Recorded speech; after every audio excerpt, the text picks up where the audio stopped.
Good day mga ka-EA. So for today's video, kakamustahin natin syempre yung Team North natin. Ayan, yung mga masusugid natin na mga warriors para sa nalalapit na NDR. Ayan. So, di na tayo nakapag-vlog sa YouTube yung arrival nila kasi nga medyo kapos na tayo sa oras noon. Pero actually naabutan ko sila kahapon, no, Sunday. Pero hindi na complete details yung video. Kumbaga nag-arrive na yung mga ibon. At masaya naman ako dun sa pauwian natin. Although Santa Fe lang ulit yung pinaka naging release noon. Maganda ako kasi nag-improve yung speed nila that time. Halos magkakasunuran lang sila nag-uwian noon. Pero syempre, advantage din gawa ng maganda rin yung panahon kahapon, Sunday. So ito yung update sa mga Team North natin. Ayan. Ayan mga kalapatids, ito si Franco. Siya yung nakulelat kahapon. Ayan, kaya pala. Maiksi pala yung huling bagwis niya. Ayan. So check up tayo ngayon, Monday. Magbibigay tayo ng All Herbs Probiotic para sa mga wires natin. Ayan puting-puti na yung ilong niya. Pati din yung mga balahibo, madulas pa din. Yan, ganda pa rin yung hipo. Katawan, buo pa rin, di naman sila durog. Although malapit lang naman yun, nasa 154 kilometers lang naman yung Santa Fe. Yan, sa mata, healthy yung ibon natin. Ayan ayan, maganda yung hipo ni Franco. Check natin yung kapares niya, kung ano kondisyon, si White Top. Ayan. So, napaka-importante na observation after race o after training, lalo na mahaba na yung nililipad nila. Pabalik sa lock natin. Kasi minsan may serga, 'di ba? Pero kahapon naman wala naman delay ang uwi kaya hindi malamang wala naman na disgrasya sa kanila. Ayan. So, ito kompleto na yung bagwis niya halos. Pero nung nakaraan naglaglag din ng mga Ayan. Kaya lang yung ilong niya medyo basa-basa. Hindi ko alam kung ba't ganito yung ilong niya ngayon, no? Yan. Pero tansya ko dito, mag-iitlog na naman kasi nakita ko naghahakot siya ng mga nalaglag na mga bagwis dito sa lapag. Tapos pilit niya nilalagay dito. So indikasyon na baka mag-itlog na naman to by this coming week. Ayan. So 3 linggo na lang, derby na mga kalapatids, no? So far so good pa tayo. Tapos ito naabutan ko dito, nagkakarambolan na sila ni yung isa niyang kalahi din. Ayan, wala pa akong pangalan dun sa kulay pula na yun Check natin to si Lakas Tama. Ayan. Ito si Lakas Tama Ayan nahawakan ko pa lang siya pero yung buntot niya nakabagsak na agad Strong back talaga. Ganito talaga lahi nung sa Alphonse, strong back. Aroy. Hirap hawakan. Pumiglas. Teka. Last na yan Last tama. Last talaga ng tama mo. Ayan Hindi ko pa siya yung totally winawagwag yung pakpak. I mean yung buntot pero nakababa na. Ayan. Ito yung karakteristik nung sa Alphonse. Ayan. Sa nanay niya Minana. Ayan. So yung tatay nito yung Goki natin na foundation bird na tatay din ni Batusay. Yung ating Javier Leyte Clacker. So siya, maganda yung ilong. Ayan namumuti. Masigla yung mata. Yung katawan, maganda rin. Ayan. Lakas ng pumiglas. Pakadulas. Ayan na. Binitawan ko na. Baka ma-stress pa kasi ng todo ayan.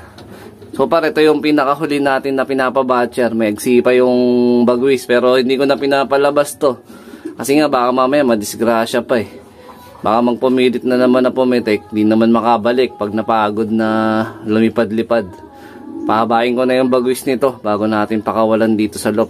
Siguro naman di na mag-overfly itong nag-iisa na pang-additional natin sa South. Si Weapon 11 inbreed yan ng ating Benito Goke foundation bird na Javier Leyte producer.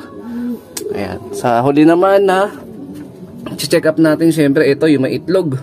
Meron ng anak yan na naipisa dun sa may breeding section. Pinayaya ko, malaki na ngayon yung bird Ayan. Problema, meron na naman sila itlog dyan May similya na naman yan Ayan. So ito si Japan, di ko sure kung pangatlo siya o pangalawa. Medyo na-overlook ko siya kahapon. Akala ko wala pa siya yung pala. Nandito na rin siya sa loob. Ayan. So far yung bagwis okay naman. Kaya lang medyo manipis ang katawan niya compare nung nakaraang mga weeks. Pero goods pa din. Ayan hipo ko. Yan. Yan maganda. Tapos siya namumuti na yung ilong din. Yan So medyo ano lang ako sa isa nating ibon. Ito si white top kasi medyo namumuti-muti yung ano niya, ilong niya. Pero under observation natin yung dumi niya. Pero kanina nung nagdinis ako okay naman eh. Wala namang problem sa dumi. Tapos yung iba nating warrior nga wala dito. Ang naiwan ito lang Team North tsaka itong si Weapon 11. The rest is nandito sa labas. Follow fly tayo. Ayun o, liliparan dun. Yun o, yan. Atin yan eh. Follow fly tayo. So Monday naman ngayon dahil galing naman sila sa mahabang training kahapon. Hindi muna natin sila pipilitin na lumipad. Pahinga muna sila ngayon. 75 years later. Yun mga lapatids, bali ito yung rektang anak ni Lakas Tama, cross kay Japan Dagit. So itong young bird na to, hindi na sila yung nagbuhay kasi pinayaya ko nga. Nanghinayang na ako kasi pangatlong itlog na to. Tapos yun nga, parehas pa may similya ng chinek ko. Kaya naisipan ko na ipayaya na lang sa ibang breeder muna. So syempre ayan ang alagang all herbs probiotic at magkahugis lang halos. Ayan, so nagmana sa nanay, blue bar, nagmana sa tatay, black check. Ayan oh, 'di ba? Ayan, pwede natin tong i-out sa interesado. Ayan, pero kung hindi naman pwede natin siguro tong ipanglaro sa susunod na season. Pero mas excited ako sa possible na magiging performance nung mag-asawa. Although si Lakas Tama, lahi naman ng Javier natin 'yon. So kumpiyansa tayo na pang long distance talaga yung lipad doon. Wala madidisgrasya. Sana makapag-complete clock. Tapos naman si Japan Dagit natin is vegan finisher naman yun.